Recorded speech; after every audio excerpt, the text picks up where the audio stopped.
Buenas noches, amigos y amigas de Archivos de Ultratumba.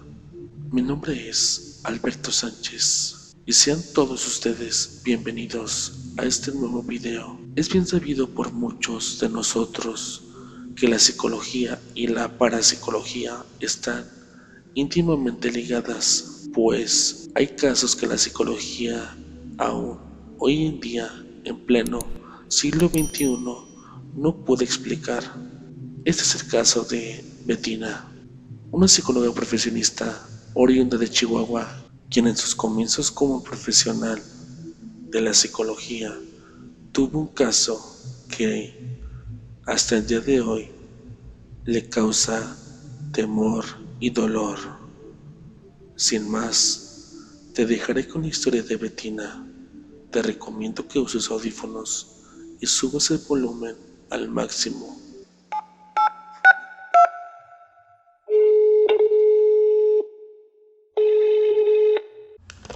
Buenas noches, Alberto, y a todos los integrantes de Archivos de Ultratumba y gente que nos está escuchando. Mi nombre es Bettina Rossi, soy originaria del estado de Chihuahua y en esta ocasión les voy a contar un hecho paranormal que me sucedió hace aproximadamente 25 años. Me dedico a la psicología y fue cuando recibí a un paciente de 11 años. Sus papás lo llevaron conmigo con el plan de iniciar una terapia alternativa, puesto que este niño estaba yendo con un psiquiatra, el cual lo medicaba con sustancias muy pesadas. Entonces lo que querían era sacarlo de la depresión que él venía arrastrando desde hacía aproximadamente como 4 años. Todo sucedió cuando él tenía 7 años. Se encontraba en el jardín de su casa jugando con su hermanita de 3 años en ese entonces. La traía en la espalda. Entonces, en un giro muy brusco, la niña se le soltó y se golpeó su cabeza con una piedra que tenían ahí y desgraciadamente falleció. Desde ese entonces, la vida de esa familia se convierte en un infierno y principalmente el infierno es para mi paciente, que lo voy a nombrar Tony. Voy a omitir su nombre verdadero por cuestiones de ética. La primer terapia, pues, no fue muy exitosa. El niño no quiso tener un contacto visual conmigo. Batallaba mucho para buscarle la mirada, incluso batallé mucho para que me contestara ciertas preguntas. Ya con el tiempo él se fue abriendo y me fue mostrando todo eso que había en su mente y en su corazón. Pude percibir que el 50% de su depresión, los padres eran los causantes. Nada más que a mí nadie me había dicho nada. Entonces decidí que la terapia debería de ser en familia. Cuando hablé con los padres para decirles que ellos necesitaban una terapia también, la mamá se puso como muy renuente, diciéndome así como que el problema era del niño, no de ellos. Le di a entender que el éxito de las terapias es más del paciente y sus allegados que de un psicólogo. Bueno, entonces ya para esto había estado yo tratándolo como por 4 o 5 meses. Ah, y un mal día me llega la noticia que Tony se suicidó. Para mí fue muy fuerte porque un niño de 11 años que tiene ese valor de colgarse de una de las vigas del techo de su casa, para mí fue muy fuerte. Y más porque los padres estaban furiosos, me culpaban a mí, me estaban agrediendo y me culpaban de mala praxis, que por mi culpa ese niño había tomado la decisión de suicidarse. Me dijeron que me iban a demandar y que se iban a encargar de que me retiraran mi cédula profesional. En ese entonces era yo muy joven, no tenía tanta experiencia, así que me asusté un poco. Pero más que nada sentía mucho dolor, sentía el dolor de que un niño pues hubiera tomado esta determinación. Yo me preguntaba y me preguntaba por qué, siendo que parecía que todo estaba bien, parecía que todo iba bien. Tony era un niño como con una madurez prematura, que en determinado momento también es mala una madurez prematura, siendo que un niño debe de vivir sus etapas muy, muy paulatinamente hasta que llega a la adolescencia y a la edad adulta. Pero él, no sé, era un niño que con una madurez, como yo decía así, como un nivel de madurez de, no sé, de un muchacho de 20 años. A veces él utilizaba juegos de palabras que me dejaban a mí muy impresionada. Y entonces él me llegó a platicar de una voz que escuchaba y le decía que se fuera con él, que iba a encontrar la paz, que ya no iba a vivir su espíritu en ese constante cansancio, en ese constante calvario, que era el cargo de conciencia por haber matado a su hermana. Él, al decirme que escuchaba una voz, pues yo lo relacionaba con que seguramente él ya estaba desarrollando un tipo de esquizofrenia. Si bien ya estaba dejando el medicamento poco a poco, ya era muy poco lo que se medicaba.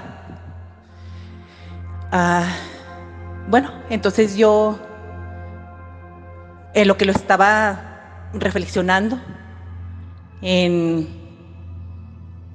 lo que pensaba en otro tipo de terapia, pues fue cuando me llega esa noticia que él se suicidó, que un día en la mañana se levantó la mamá y lo vio colgado de la viga del Porsche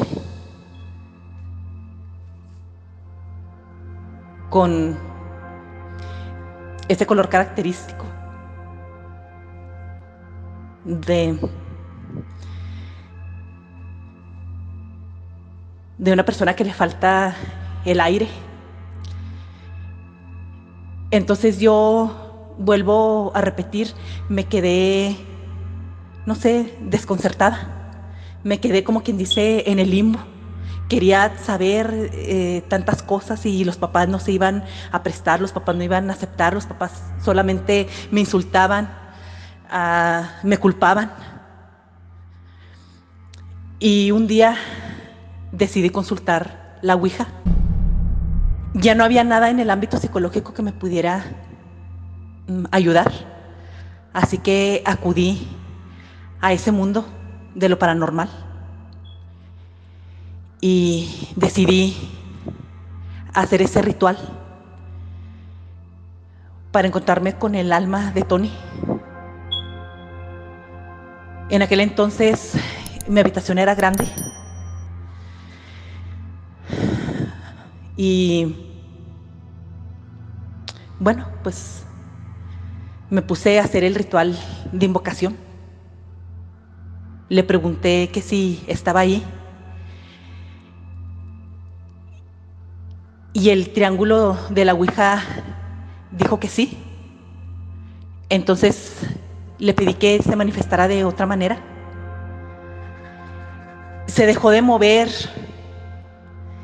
la pieza que marca las letras en la ouija.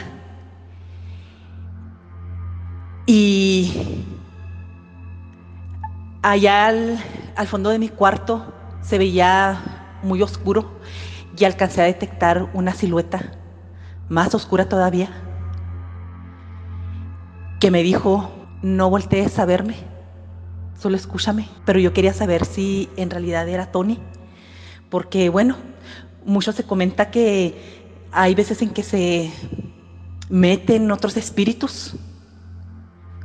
Entonces él, para identificarse, me dijo una frase que solamente yo sabía, que él me la decía en confianza y solamente yo sabía, él y yo la sabíamos. Entonces ya di por hecho que era él el que se manifestaba. Yo tenía miedo, pero también tenía mucha inquietud. Tenía mucha inquietud, mucha curiosidad en saber qué era lo que había pasado en realidad. Pero él seguía insistiendo que no lo volteara a ver, que no lo mirara. Y yo no sé por qué, no sé, tal vez estaba convertido en un ser muy espantoso a la vista humana. Sinceramente no lo sé. Recuerdo que le pregunté de dónde había salido, a dónde fue a dar, que si ahí en ese lugar donde estaba también su hermanita. Me dijo que no, que él estaba en un lugar muy oscuro donde hacía mucho frío y que él no había pasado un día que no dejara de sentir ese mismo dolor de la pérdida de su hermana, del cargo de conciencia, de la tristeza tan grande, que se daba cuenta del error que cometió al haberse puesto esa cuerda alrededor de su cuello, que él pensaba que iba al fin a descansar y que ese dolor y esa culpa se iban a desvanecer. Pero me decía que aún así de muerto, su alma, por donde andaba vagando, traía arrastrando ese dolor. Era como algo que se le había adherido para siempre y que tomó esa mala decisión, y al tomar esa mala decisión de suicidarse, se quitó la oportunidad de poder salir de la depresión como yo lo estaba ayudando, que ya había perdido esta oportunidad y que él por siempre iba a sentir ese dolor, ya no iba a tener la oportunidad de aliviarlo, de calmarlo. Empecé yo a sentir mucho dolor también.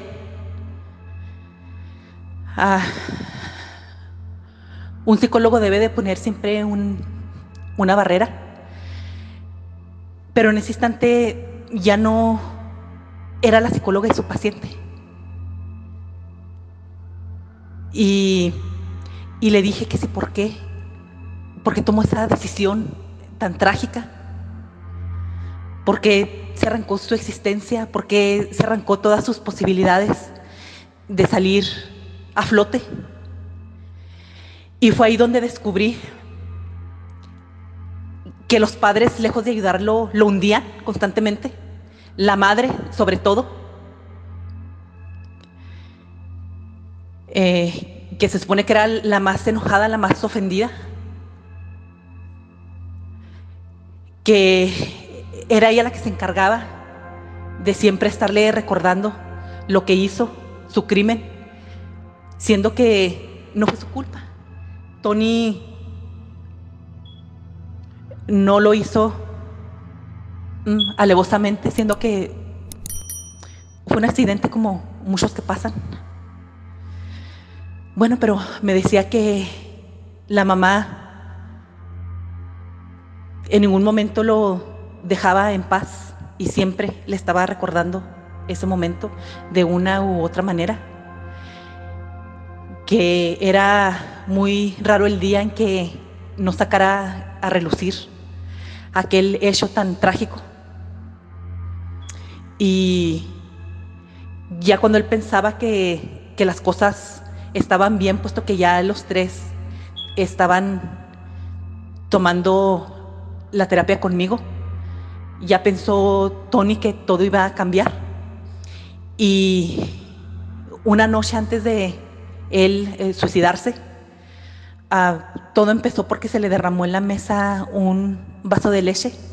La mamá del regaño por derramar el vaso de leche se pasó a lo hiriente, a lo que ya no se debería de recordar, a lo que ya no se debía de nombrar, como yo lo recomendé en la terapia, para que los tres salieran adelante.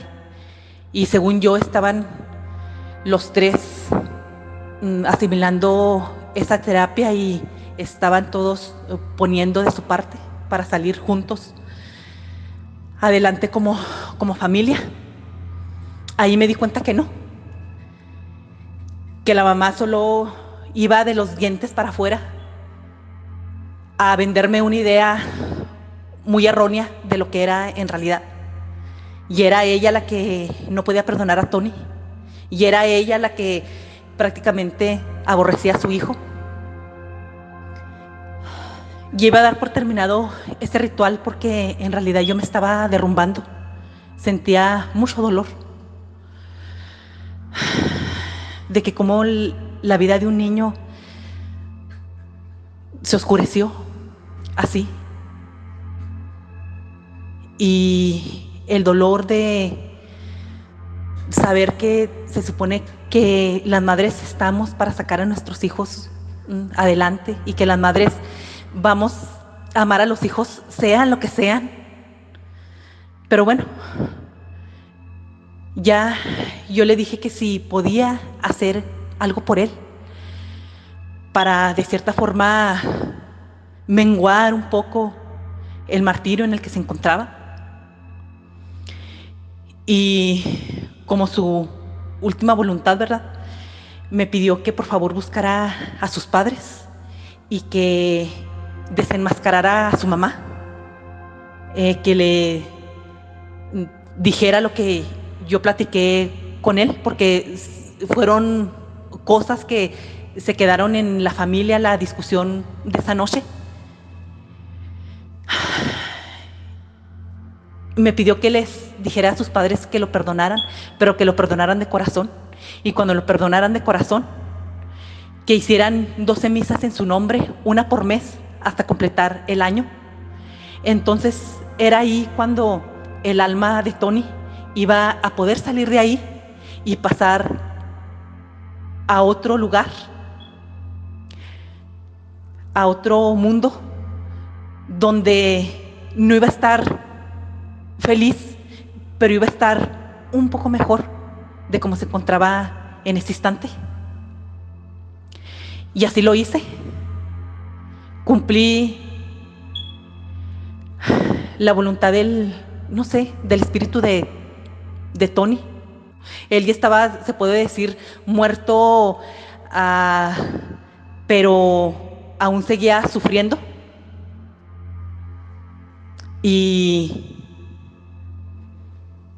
así lo hice, busqué a los papás. Ahora yo fui la que no dejé hablar a esa mujer. No me quedé con las ganas de decirle de su crueldad, de que mucho tuvo que ver ella. Yo era la terapeuta, pero ella era la madre, es un lazo más fuerte. Y eso fue lo que les dije, que lo perdonaran de corazón, y cuando lo perdonara, que hicieran lo que dijo Tony. Y ya. Yo completamente ya no volví a saber nada de esa familia. Y de Tony ya nunca volví a ver un rastro. Yo pensaba que tal vez el espíritu de Tony me iba a atormentar, que a lo mejor se había salido de esta dimensión y que me iba a atormentar, pero no fue así. Ya pasaron 25 años y ya no volví a saber nada. Yo no sé si al final de cuentas los padres, principalmente la mamá de él, pudo perdonar e hicieron esas misas que él pedía para poder estar mejor.